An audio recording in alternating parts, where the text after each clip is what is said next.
నేను గత 5 సంవత్సరాలుగా న్యాయ పోరాటం నేను చేస్తున్నా. ఇది 4వ వాయిదా. ఎన్నిసార్లే నేను వస్తాను, ఎందుకంటే నిజం నా వైపు ఉంది. గతంలో కూడా మీకు చెప్పాను. ఈరోజు కూడా మంత్రి హోదాలో నేను వచ్చినప్పుడు పార్టీ ఆఫీసులో బస్సులో పడుకొని సొంత భోజనం నేను తింటున్నా తప్ప ప్రభుత్వం దగ్గర నుంచి కనీసం ఒక్క వాటర్ బాటిల్ కూడా నేను తీసుకోవట్లేదు.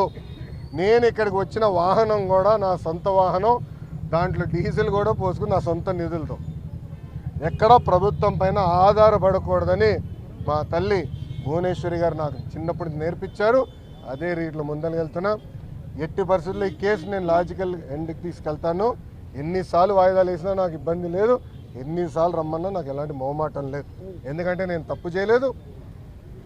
నిజం గెలిచడానికి కొంచెం ఆలస్యమైనా నిజం గెలుస్తుందని బలంగా నమ్మే వ్యక్తిని. గతంలో కూడా నేను చూశాను. నాకు నేను కట్టుబడి ఉంటాను.